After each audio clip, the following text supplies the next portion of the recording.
doon ko wax mu nekk sorte mu def ci les fonctionnaires milliardaires mu jàpp ne réew mi actuellement benn fonctionnaire waru fee mën a nekk milliardaire ci réew moo xamante ne si le président son salaire c'est autour de 5 millions matu ko sax le premier ministre daanaka moom tam sorewul 4 millions ba pare mu ne ay DG yoo xamante ne say am nañ salaire boobu te ëpp na 5 fois le salaire du président de la République wala salaire du premier ministre. baal ma ne reformuler question bi. premier ministre nee na. waaw. nee na réew mi fi ñu nekk nii. Sénégal benn fonctionnaire waru fi mën a nekk milliardaire ci réew moo xamante ni le président salaire am matul 5 millions. Le premier ministre autour de 4 millions. après mu dikkaat bi am na ay directeurs généraux yoo nga xamante ne si seen ay salaire mat na 5 fois le salaire du président de la République. waaw 5 fois mooy 15 millions de. ouais 5 fois le salaire du président de la République. 5 fois 5 25. waaw 25 millions. ci réew mi. moo wax de. moo ko wax premier bi wax la. bien sûr 5 fois. le salaire du président de la République. loolu lay waxam la. gëmoo ko. aji. lay laaj rek. bu mu dugal gëwma ko moom waaye du ma wax du dëgg gëwma ko. d'abord fonctionnaire du nekk multimillionnaire wala milliardaire. loolu d'accord nga ci ak moom. non. d'accord ci ak moom lu tax d'accord ci ak moom. moom moo doon défendre Tahibou Ndiaye da nga ko fàtte. waaw fàtte ma ko kay. fàtte woo non lu mu waxoon. am na lu mu doo expliqué na fu mu jaar. ba mu xaas ay fonds commun ak yeneen daf ne balaa maa dee. ñuy wax ne fonctionnaire warul am yenn alal yi. mu ni Tahibou Ndiaye fi mu jaar yëpp. commencé di lim fi mu jaar. mu ni kooku war na mën a am alal bi ñu koy toppee nii yëpp. tout à fait ma fàttali la ne. enrichissement illicite. bi ñuy topp Tahibou Ndiaye. Tahibou Ndiaye après dafa mujjee transiger maanaam dafa mujjee fay. pour éviter la prison parce qu'il avait été condamné. Je pense qu'il avait donné 3 ou 4 milliards su ma juumul.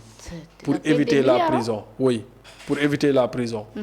Ousmane Sonko bi muy ñëw ci langue ci espace public bi. c'était pour défendre Tahibou Ndiaye. tout à fait ancien directeur cadastre. Tahibou Ndiaye moo nekkoon directeur cadastre.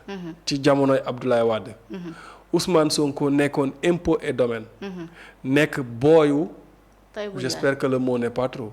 nekkoon booyu Tahibou Ndiaye. d'accord léegi nag bi Macky Sall ñëwee.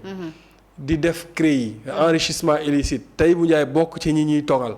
di ko toppee ay milliards. Ousmane Sonko ci la njëkk a commencé génn ci télé yi. di défendre Tahibou Ndiaye. tout à fait donc Ousmane Sonko.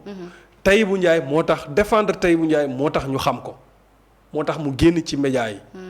su fekkonte ne Ousmane Sonko Tahibou Ndiaye bokkul ci liste ñi ñu war a tongal ci wàllum CREI yi. du ñu xam tey Ousmane Sonko. d'accord. comme l'appétit vient en mangeant. bi muy dem bi muy commencé di défendre Tahibou Ndiaye. ci la commencé am goût nag. ci la commencé génn. mais moo tax souvent je dis que Ousmane Sonko c'est un accident de l'histoire politique du Sénégal on l'a eu par accident. on l'a eu waaw parce que bu dul woon loolu mu doon défendre Tahibou Ndiaye noonu duñ ko xam. tout à fait ba muy défendre Tahibou Ndiaye. xam na ne Tahibou Ndiaye dañ koy topp ci alal bu lewul. mais il a tout fait. pour défendre ko pour setal ko pour blanchir ko. waaw blanchir na ko de. wax ay jaar-jaaram wax ne Tahibou Ndiaye war naa mën a nekk milliardaire. su fekkente ni Tahibou Ndiaye moo nekk fonctionnaire wala mën a nekk milliardaire.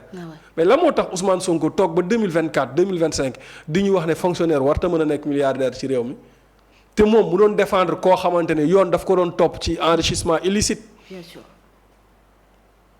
kooku yoon daf ko doon topp ci enrichissement illicite. mu jël position moom ànd ak Tahibou Ndiaye. est-ce que comprendre nga. comprendre donc tey moom. loolu jàll na mu ñëw tey bëgg ñoo wax ne nit fonctionnaire warta mën a am warta mën a nekk milliardaire. mais Momo Cissé boobu Ousmane Sonko doon def solidarité de corps comme ñoo bokk fu ñu doon liggéey kay moo tax mu doon ko jàppale justement pour lay. xam nga kaay ma wax la benn affaire. dafa am benn xadis. boo xamante ni nit ñi ni ñu koy firee du noonu. da ngay dégg nit naan la yonent alayhi salaam nee na. bu sa mbokk tooñee da nga koy faral. bu sa mbokk buñ ko tooñee da nga koy faral. ñu ne yonent ñun de kuñ tooñ xam nañ ni ñu koy faralee. waaye ku tooñ noo koy faralee yonent ne da ngeen koy wax dëgg. ok da ngeen koy wax dëgg. Sénégalais yi xam nga nu ñuy firee loolu noonu. ñu ne yonent nee na. ku tooñ nga faral ko. ku ñu tooñ nga faral ko. waaye ku tooñ nga faral ko boo wéetee ak moom nga wax ko dëgg déedéet yonent waxul boo wéetee nga wax ko dëgg. daf ne nga wax ko dëgg. te dëgg moom dëgg la rek. te yàlla daf ne la dëgg moom ci yàlla la ci boromam la jugee te bu leen bokk ci ñi koy weddi. léegi su fekkente ne Tahibou Ndiaye topp nañ ko ci alal gu lewul. moom Ousmane Sonko warul woon a mën a def solidarité de corps. su fekkente ne Tahibou Ndiaye deful dara. Tahibou Ndiaye bu jàppoon ne deful dara aussi. warul woon mën a transiger. maanaam tëj ngeen ma léegi damay fay pour ngeen bàyyi ma dem ngeen damay fay 4 milliards. léegi nag Ousmane Sonko li mu waroon démontrer mooy wala boog mu wax Tahibou Ndiaye dëgg ci kanam nit ñëpp wala boog bon je ne sais pas mu ànd ak justice wala mu bàyyi justice def liggéeyam mais il l'a défendu. moo tooñ wala tooñul moo def wala deful moom lijjantiwul loolu il l'a défendu. tout à fait. il a dit que liñ koy toppee tegul fenn te moom il n'est pas juge il n'est pas avocat. daf ko doon défendre. donc solidarité de corps damaa bokk ci ñuy jàpp ne nit ki su nekkul ci dëgg. loo nekk xaritam wala nga bokk ak moom liggéey. da nga koy wax dëgg. ne ko sëñ bi nekkoo ci dëgg de. si. Papa Alé Niang bi ñu ko fi jàppee journaliste yi di solidarité corps ma ne leen solidarité ma damay wax dëgg. lim def kenn sañu koo def. waaw. man lim def man mii su ma ko defoon ñu jàpp ma. bu ko sama papa bu nekkoon journaliste def ko suñ ko jàppee du ma ko soutenir. tout à fait. parce que dëgg la yàlla bëgg. kon donc solidarité de corps dafay tegu ci dëgg. ok léegi nag moom xam na ne loolu mu doon défendre tey lii nii posture am bii. mooy wane la mu doon défendre démb ak barki démb. c'est-à-dire teguwul ci dëgg. ok parce que bu tegu woon ci dëgg tey du ñëw wax ñu le contraire loolu benn la ñaareel ba mooy ci salaire yi nga xamante ni nee na. 5 fois le salaire du président la 5 fois moom ëpp na bu dee waxoon 2 fois sax. wala mu ne ëpp waaye may 5 fois bon loolu lañ ko bàyyi. mais li ci am solo mooy dégg nañu CDC nu mu tudd. Fadilou Keita mu ne. am na aux environs 7 millions de salaire. CDC 7 millions. 7 millions. Le président a 5 millions. CDC a environ 7 millions. kon kooku moo ëppale président de la République. Premier ministre 4 millions. am na ay directeurs yuy am 5 millions 6 millions. boo jëlee 5 millions boole ci seen privilège yëpp. dina dem ba ay 10 millions wala ay 9 millions. am na ay directeurs yu ko am. léegi nag nan la ñuy def pour wàññi loolu. loolu Ousmane Sonko warul taxaw fii di dénoncer. naan ay directeur ak ay ministre directeur yu ëpp salaire ki nga xamante ni moom mooy le président de la République. ñoom bi ñëwee par souci de transparence wala jubal jubanti wala bi ñu ne dañuy rationaliser les dépenses de l'État. réforme bi ñu waroon njëkk a def. mooy wàññi les salaires. waaw bu demoon assemblée dina jàll moom. sûrement wàññi les salaires. réforme bi mu waroon njëkk a def balaa dara di xew. mooy nañ leen wàññi salaire yi administration li muy góox ci xaalis dafa bari kaa leen ñu wàññi salaire yi. balaa dara di xew. nga def loolu balaa nga doon tas assemblée bële. nga def loolu nga wàññi salaire yi. wàññi salaire directeurs yi ñi am 5 millions nga yóbbu leen ba 2 millions. ñi am 1 million 500 nga teggi 500 mille yi. ñi am 2 millions nga indi leen 1 million 500. président de la république nga wàññi salaire am 3 millions. premier ministre nga wàññi salaire am 2 millions. ministres yi nga defal leen 1 million 500. députés yi nga defal leen 900 000 1 million. yaa na et puis sax wàññi salaire du dara ci ñoom. parce que ñoom tàmm nañ ñu bari ci ñoom mosuñoo am salaire 500 000. ñu bari ci ñoom. mosuñoo liggéey. ñenn ñi mosuñoo liggéey ñu ngi doog am liggéey. ñeneen ñi mosuñoo am salaire 500 000. donc bu ñëwee di am salaire 5 millions 4 millions. soo ko wàññee du doon problème ci ñoom. ak indemnité yi ngay am. donc moi je pense que don de soi la ñu woote. Pastef moo wax don de soi pour la patrie. loolu dañ koy fàtte seen slogan la. don de soi pour la patrie. loolu moom kenn déggatu ko dañ naa dégg ko wax de. loolu nag loolu lañ leen war a fàttali jamono jii don de soi pour la patrie. nañu toog ñu def ay réformes on n'a pas besoin d'un premier ministre qui dénonce wala mu ñuy wax lim ñuy wax ni yëpp soxna Aji xam nañ ko. xam nañ ne directeurs yi seen salaire yi bari na ñoom yàgg nañ koo kaas bi ñu nekkee ci opposition. xam nañ ne privilège yi nga xamante ni moom la PCA yeeg directeurs yeeg députés yeeg ministres yi am bëri na. nañ def ay réformes ñu wàññi ko. c'est-à-dire loolu mooy problème bi c'est-à-dire qu'il passe à l'acte quoi. te bàyyi dénonciation ñoom ñoo nekk au pouvoir premier ministre moo yore affaire yi mooy doxal. c'est un premier ministre super fort mais qu'il utilise de cette forteresse. pour mën a diminuer les salaires.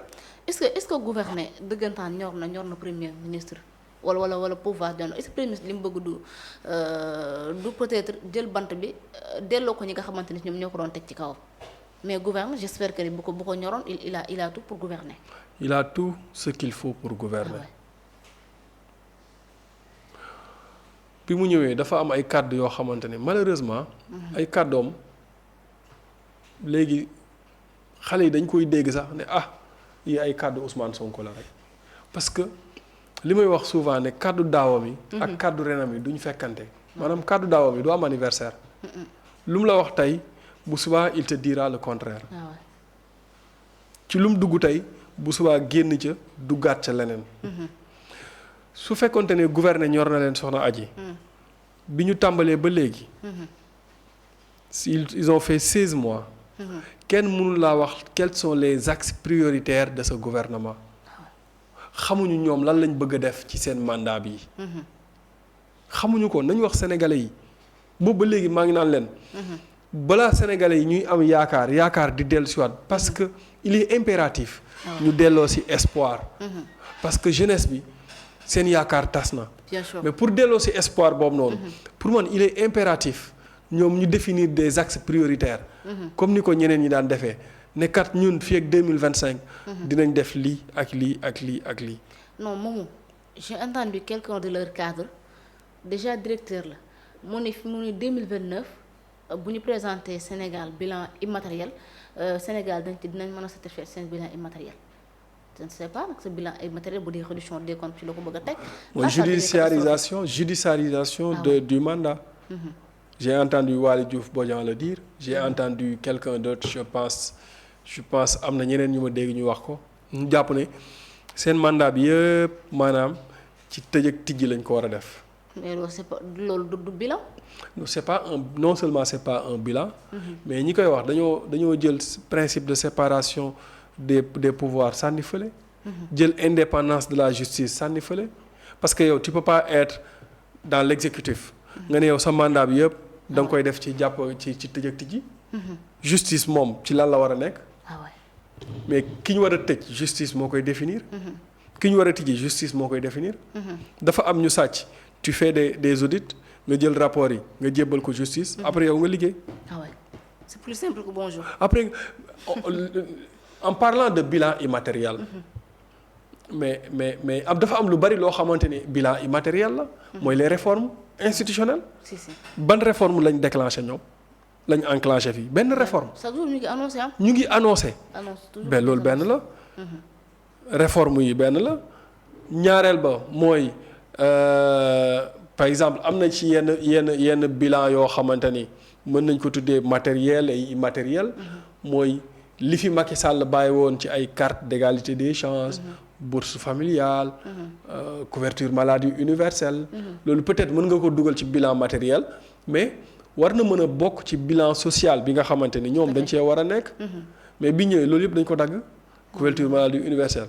bourse de sécurité familiale. te bourse familiale dañ ko institutionnaliser. bien sûr suñ ko commencé waatee fay. dañuy fay les arriérés. normalement. mais loolu mooy li yoon. bourse familiale carte d'égalité des chances. couverture maladie universelle. ak yeneen yu bari yoo xamante ne Macky Sall bàyyi woon na ko fi dañ ko dagg. non ñoom moom bilan social moom duñ ko am. donc su fekkente ne waxuñu leen pour ñu tabax. parce que amuñu xam-xam bi man xam naa ne ils n'ont pas amuñu xam-xamu teg ay grands chantiers. mais yiñ fi fekk noonu. nañ def audit yi ba pare ñoŋal ko. su ko defee sénégalais yi mën a nooyi. su boobaa. seen bilan dafay nekk bilan bu baax. bien sûr mais bu fekkente ne yow sa bilan da nga ko bëgg a teg ci bilan judiciarisation du mandat. non c'est un problème. c'est un problème parce que bu boobaa da ngay instrumentaliser la justice. le procureur est là dafay nekk l'inquisiteur. ku neexul procureur wala ku neexul premier ministre ñu jàpp la tëj la. ñu jàpp ay nit tëj ci kaso bi naan ñoo def wala defuñu. on a vu Lat Diop ça fait 11 mois bientôt 12 mois mu ngi ci kaso bi. ba léegi kenn xamul lan lañ koy jàppee. Mansour Faye amul benn rapport Cour des comptes boo xam ne épinglé na ko mu ngi ci kaso bi nee nañ surfacturation lañ ko jàppee. Farba Ngom mu ngi ci kaso bi. donte feebar na nee nañ génnewuñu ko.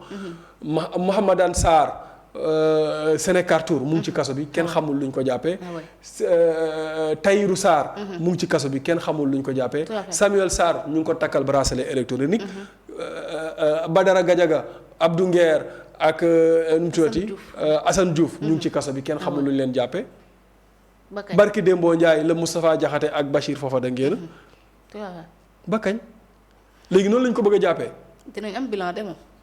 loolu mooy loolu nag bilan bu catastrophique la. loolu bilan la lii rek doon sëkk. waaw loolu bilan bu loolu bilan bu garaaw la. am na luñ campagne.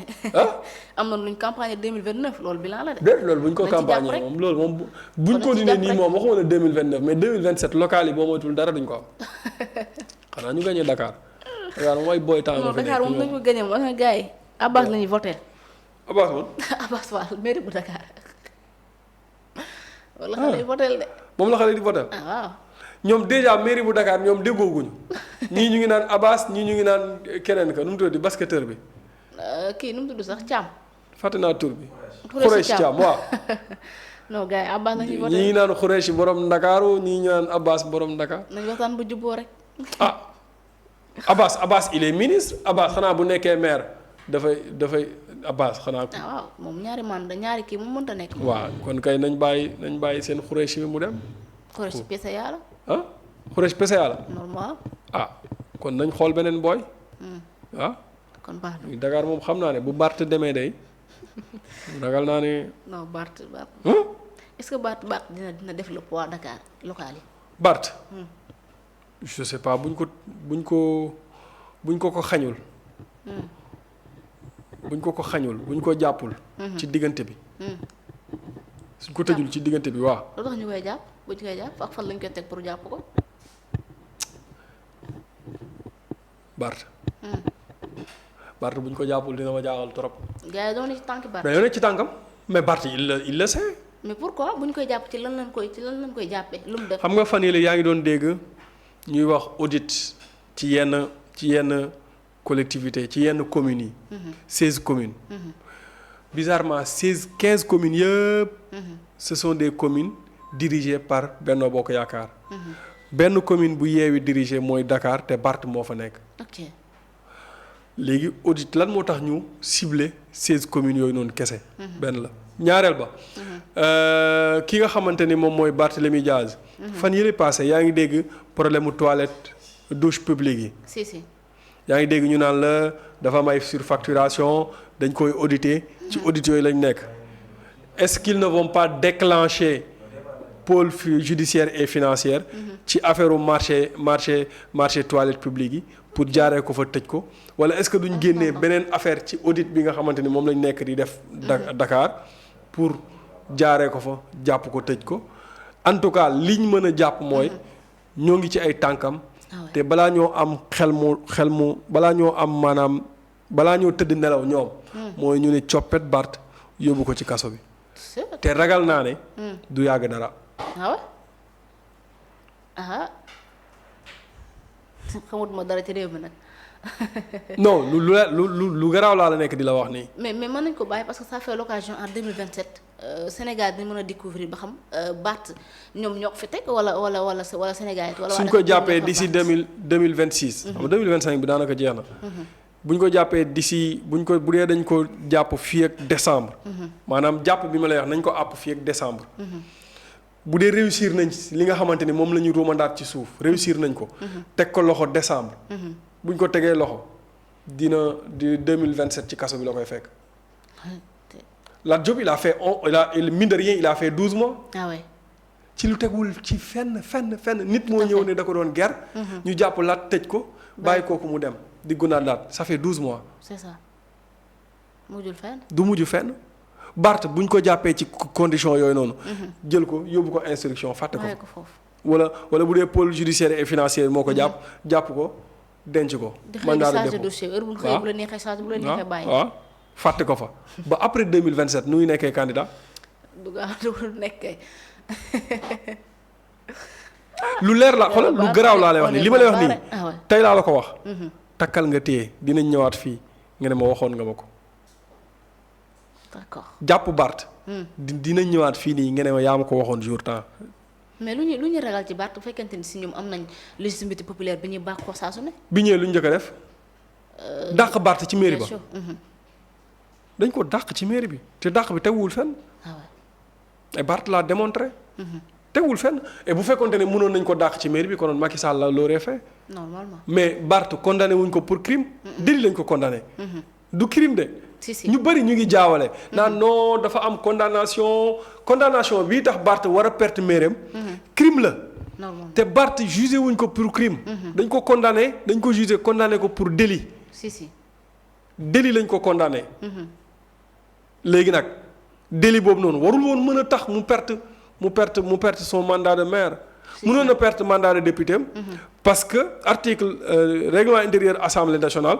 daf ne la un député condamné définitivement. perd son mandat de député. d'accord perte na mandat de député am. mais fii nii. dañ ne un député un maire condamné pour crime. pour crime. Barth n'est pas condamné pour crime moo tax Macky Sall génneewu ko fa. donc li ñu def Barthélémy Dias amul ci benn base légale bu ñu ko teg. c'est-à-dire bu ñu koy jàpp tamit. duñ ko teg ci benn base légale. Abdou Nguer lu ñu ko jàppee du benn base légale bu ñu ko téye ci kaso bi. apologie de crime diffusion de fausses nouvelles yoo leen wax. mais Abdou Nguer bi ñu koy njëkk a jàpp dañoo ne Abdou Nguer demande l'autopsie. ci décès Mamadou Badio Camara. ñu xool ñu convoqué ko mu ñëw. ñu xool vidéo bi ñu liiree vidéo bi gis ne Abdou Nguer waxul fenn yoon ne nañ def autopsie. loolu benn la. ñaareel ba ñu dem jàppi kii nga xamante ni moom compte bi. ñu jàppandoo ko moom Abdou Nguer mandat de dépôt leen. yeneen journalistes yi ñu bàyyi leen ñu dem ñu convoqué woon. ñu toogaat jëmi jamono ñu génnewaat Abdou Nguer. tegaat beneen instruction ci kawam. parce que ay vidéo yoo xamante ni doon nañ ko seetaanaat ñëw indiwaat yeneen chef d'inculpation ci kawam. Jibi Ndiaye mii NFA mii. lan lañ ko jàppee demoon doon porter plainte benn xale bu ko doon saaga.